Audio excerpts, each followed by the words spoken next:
Welcome back to the channel. आज का ये जो वीडियो होने वाला है बहुत ही ज़्यादा इंटरेस्टिंग होने वाला है। एंड टॉपिक है, अगर हमारे क्वेश्चंस पेपर बोल पाते तो वो क्या बोलते। यस, अगर हमारे एग्जाम के जो पेपर हैं और जो क्वेश्चन पेपर है वो अगर बोलने लग जाते तो क्या होता गाइस। क्या तुमने कभी भी आज तक यूट्यूब पे इस टाइप का वीडियो देखा है जहाँ कंटेंट दिया जा रहा है तुम्हें कि अगर एग्जाम के पेपर बोल पाते तो क्या होता। I don't think so. ये आइडिया मुझे समझ नहीं आ रहा मुझे कहाँ से आया, क्योंकि कभी कभी कुछ ऐसे ऐसे आइडियाज़ हमारे दिमाग में आने लगते हैं ना जो हमने कभी सोचा भी नहीं होगा। मैं सोच रही हूँ, हमेशा मैं दूसरे को बताते रहती हूँ कि ऐसा होता एग्ज़ाम में ऐसा क्वेश्चन आएगा, ऐसा क्वेश्चन आएगा। अगर स्टूडेंट की जगह एग्ज़ाम पेपर हमें खुद बताते कि कैसा पेपर आने वाला है या वो हमारे बारे में क्या सोचते हैं, तो हम कैसे रिएक्ट करते। अगर तुम जानना चाहते हो ये टॉप 5 पॉइंट्स जो एग्ज़ाम में हमें एग्ज़ाम पेपर खुद बताता, तो उसके लिए तैयार हो जाओ। Let's get started. सबसे पहला चीज़ जो पेपर तुम्हारे साथ करते ना, वो तुम्हें ट्रोल करते। Paper will start giving you sarcastic hints और तुम्हें ट्रोल करने लगते। कैसे ट्रोल करते, वो बोलते, are you really gonna write the answer like this in the exam. वो शॉक हो जाते हैं तुम्हारे पेपर प्रेजेंटेशन और तुम्हारे राइटिंग लिखने के टिप्स को देखकर, क्योंकि भाई क्वेश्चन पेपर क्या बोलेगा, मुझे सुंदर से लिखो, मुझे अच्छे से लिखो, मुझे सजा के लिखो, ना कि स्टार्टिंग में एकदम लिख रहे हैं हम एकदम सुंदर से और लास्ट तक जाते जाते लग रहा है मैंने वहाँ पे कुछ भी लिख दिया है अंटसंट। इसीलिए पेपर प्रेजेंटेशन पे बहुत ज़रूरी है फोकस करना। अगर तुम्हारा राइटिंग अच्छा नहीं भी है तो वो ज़्यादा डिपेंड नहीं करता है, क्योंकि इस साल से OSM कॉपी चेकिंग लागू हो गया है, तो स्टूडेंट की कॉपी को अच्छे से जूम करके भी टीचर पढ़ सकते हैं, तो राइटिंग का उतना नहीं है। लेकिन अभी भी अगर तुम्हारा पेपर नीट एंड क्लीन सुंदर रहेगा तो टीचर को तो अच्छा ही लगेगा ना। पॉइंट नंबर 2, पेपर का मूड स्विंग। तुम्हारे मूड स्विंग होते हैं, मेरे मूड स्विंग होते हैं। कभी चॉकलेट खाने का मन करने लगता है, कभी स्पाइसी खाने का मन करने लगता है। वैसे ही पेपर का भी मूड स्विंग हो जाता। इजी क्वेश्चन तुम्हें बोलते, अरे चिल कर, तू कर लेगा, इजी क्वेश्चन हूँ। हार्ड क्वेश्चन तुम्हें बोलता, अब तुझे पता चलेगा बेटे, दिमाग घूमेगा तेरा, अब तुझे पता चलेगा पेपर और पढ़ाई कितना हार्ड होता है। अब अगर तुम्हें पेपर का मूड स्विंग रोकना है ना, तो तुम्हें भी पेपर का मूड स्विंग करना होगा। कैसे, देखो, पेपर देने टाइम बहुत बच्चे जो होते हैं ना, वो पहले हार्ड क्वेश्चन करते हैं फिर इजी क्वेश्चन करते हैं। ऐसा टाइप में होता है, क्योंकि मैं ऐसे ही करती हूँ। अकाउंट्स में भी मैंने पहले जो हार्ड हार्ड क्वेश्चन थे ना 6 मार्क का, वो कर लिए थे, उसके बाद क्या था बाकी सारा इजी वाला क्वेश्चन। तो पेपर देने से पहले जब तुम सैम्पल पेपर या कोई भी क्वेश्चन सॉल्व करते हो तो यही करो। इजी क्वेश्चन पे सिर्फ ध्यान मत दो कि पता चला सिर्फ इजी क्वेश्चन कर रहे हैं, क्योंकि बहुत सारे बच्चे ऐसे करते हैं, जैसे मैंने भी किया था कि सिर्फ इजी क्वेश्चन जो क्वेश्चन मुझसे बन रहे थे उन्हें सॉल्व कर रही थी। हार्ड क्वेश्चन आया तो बोला अरे छोड़ो हटाओ, इजी वाले पे वापस चले जाओ। तो इससे क्या था ना कि सिर्फ इजी जो बेसिक लेवल के क्वेश्चन थे वही मेरे से अच्छे से बन रहे थे, एंड मुझे लग रहा था मेरा पूरा चैप्टर कंप्लीट है। हार्ड क्वेश्चन पे मैंने कभी ध्यान ही नहीं दिया। अकाउंट्स में भी कैश फ्लो का क्वेश्चन मैंने कभी बनाया ही नहीं, और लास्ट में जाके पता चला कि भाई कैश फ्लो तो बनाया ही नहीं, 6 मार्क्स कट जाएंगे मेरे। तो ऐसा मत करो। तुम ऐसा कर सकते हो कि तुम पहले हार्ड क्वेश्चन बनाओ, क्योंकि तुम अगर हार्ड क्वेश्चन बनाओगे ना तो इजी क्वेश्चन तुमसे आसानी से बन जाएगा, क्योंकि हार्ड क्वेश्चन में ही इजी क्वेश्चन मिक्स रहता है। अरे भाई, तुमने अगर Z तक पढ़ लिया है तो ABCD तो तुम्हें आ ही जाएगा ना। क्या बोल रही हूँ मैं, पागल हो गई हूँ। खैर, इसीलिए हार्ड क्वेश्चन और इजी क्वेश्चन दोनों पे फोकस करो। इजी पे नहीं भी कर पा रहे हो, हार्ड पे करो। हार्ड पे फोकस कर लोगे तो इजी क्वेश्चन ऑलरेडी सॉल्व हो जाएगा। Tip number 3, this tip is only for toppers.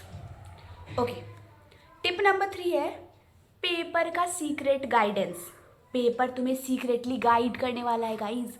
Paper तुम्हें बताएगा, खुद से बताएगा कि देख मुझे ऐसे पढ़, मुझे ऐसे समझ, ऐसे करेगा तो तेरे ज़्यादा नंबर आएंगे। लेकिन ये गाइडेंस सिर्फ टॉपर्स के लिए होगा। जो बच्चे पेपर को सीरियस लेते हैं ना, पेपर उन्हें ही सीरियस लेता है। जो पेपर को सीरियस नहीं लेते हैं, जैसे कि मैं, पेपर उन्हें भी ऐसे ही ले लेता है। समझ में आया, या बोले पेपर उनका ले लेता है। तो इसीलिए पेपर का सीक्रेट गाइडेंस को समझो। कैसे टिप्स देता है, कैसे तुम्हें गाइड करता है पेपर, ये देखो। स्ट्रैटेजी बनाओ। जैसे पेपर चाहता है तुम उन्हें पढ़ो, वैसे पढ़ो। पेपर तुम्हें कहता है सैम्पल पेपर सॉल्व करो, पेपर तुम्हें कहता है प्रेजेंटेशन अच्छी बनाओ, पेपर तुम्हें कहता है मेहनत करो, पेपर तुम्हें कहता है टाइम को मैनेज करो, और पेपर तुम्हें कहता है इम्पॉर्टेंट चैप्टर इम्पॉर्टेंट टॉपिक पे फोकस करो रेदर देन पूरा बुक रटने से। इसीलिए पेपर को समझो और पेपर के गाइडेंस को फॉलो करो। जैसे पेपर चाहता है तुम उन्हें लिखो, वैसे ही लिखो। पॉइंट नंबर 4, पेपर को अपना बेस्ट फ्रेंड बनाओ। Paper in the sense exam, पढ़ाई। मैं उस टाइम से जो एग्ज़ाम कर रही हूँ ना, पेपर, उसका मतलब है पढ़ाई, ठीक है? तो पढ़ाई समझना इसको। ये नहीं बोल रही हूँ मैं पेपर या कोई क्वेश्चन पेपर उठा के लाओ उसको फ्रेंडशिप बैंड पे ना दो, नहीं। पेपर इन द सेंस पढ़ाई, ठीक है? एग्ज़ाम को यानी पेपर को अपना बेस्ट फ्रेंड बनाओ। कैसे? वो तुम्हें हमेशा मौका देता है कि तुम मेरी फ्रेंड बनोगे, तुम मेरे फ्रेंड बनोगे। जो टॉपर होते हैं वो तो फटाक से हाँ हाँ हम तो तुम्हारे बेस्ट फ्रेंड बनेंगे, और जिन्हें नहीं पढ़ना है, जिन्हें जीवन भर एवरेज बन के रहना है, वो मेरे पास ऑलरेडी बहुत फ्रेंड है, मैं किसी बुक या किताब को अपना फ्रेंड बनाने में इंटरेस्टेड नहीं हूँ, ऐसा कह के निकल जाते हैं। उसके बाद लाइफ उनके लिए इंटरेस्टेड नहीं रह जाती है। इसीलिए बुक्स को बेस्ट फ्रेंड बनाओ, क्योंकि लक्ष्मी माता उन्हीं के पास आती है जिनके पास सरस्वती रहती है। इसीलिए चाहे तुम्हारे पास लाखों फ्रेंड्स क्यों ना हो, वैसे तो किसी के लाखों फ्रेंड नहीं हो सकते हैं, लेकिन तुम्हारे पास कितने भी फ्रेंड हो, साथ तुम्हारा वही देगा जो एजुकेटेड रहेगा, क्योंकि एक एजुकेटेड पर्सन ही एजुकेटेड के साथ रहता है। तुम अगर ये सोचोगे तुम्हारे 10 फ्रेंड में से जिन्होंने 9 ने पढ़ा ही नहीं है और एक तुमने पढ़ा है, तो सिर्फ 9 तुम्हारे साथ रहेंगे, तो वो नहीं रहेंगे, तुम्हें छोड़ के चले ही जाएंगे। लास्ट में तुम्हारे साथ सिर्फ एक ही फ्रेंड बचेगा तुम्हारा, वो है एजुकेशन और तुम खुद। इसलिए एजुकेशन को अपना बेस्ट फ्रेंड बनाओ, क्योंकि वो तुम्हारा साथ कभी नहीं छोड़ने वाला है, और ये तुम पे डिपेंड करता है कि तुम्हें एग्ज़ाम का यानी पेपर का फ्रेंडशिप को एक्सेप्ट करना है या reject. I would say accept कर लो, लाइफ तुम्हारी सेट हो जाएगी। पॉइंट नंबर 5, पेपर से दुश्मनी लेना यानी पेपर का रिवेंज। अब पेपर तुम्हें मौका देगा कि तुम उससे फ्रेंडशिप करो, तुम उससे फ्रेंडशिप नहीं करोगे, ठीक है? अब क्या करेगा? पेपर तुमसे रिवेंज लेगा।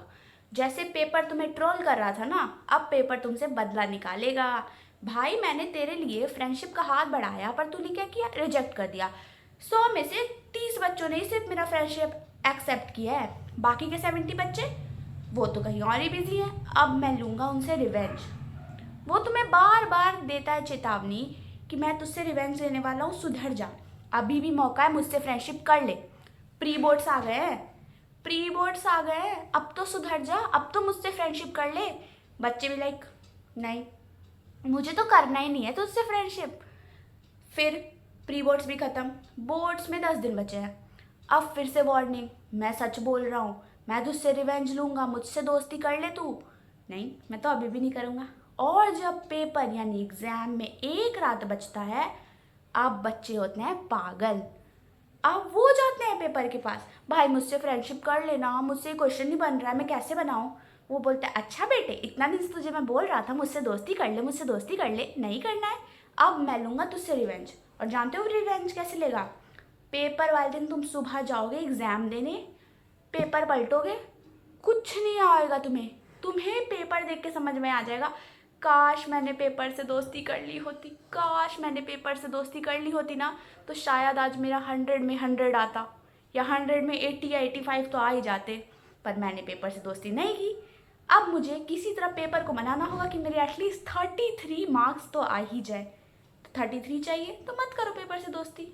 मैं तुम्हें बताना चाहती हूँ कि प्लीज़ मेरे चैनल को सब्सक्राइब करो और मेरे वीडियो को पूरा देखो, तुम्हें बहुत मज़ा आएगा। क्योंकि ये सब जो कंटेंट मैं तुम्हारे लिए बना रही हूँ ना, ये बहुत ही मेहनत से बना रही हूँ, क्योंकि मुझे बहुत दिमाग लगाना पड़ता है कि मैं क्या बताऊँ क्या नहीं बताऊँ, क्योंकि ये सब चीज़ मेरे साथ खुद हुआ है रियल लाइफ में। जो मैंने गलतियाँ की है, मैं चाहती हूँ कि तुम ना करो, इसलिए वीडियो को पूरा देखो और प्लीज़ मेरे चैनल को सब्सक्राइब करो, वीडियो को लाइक करो। Bye bye.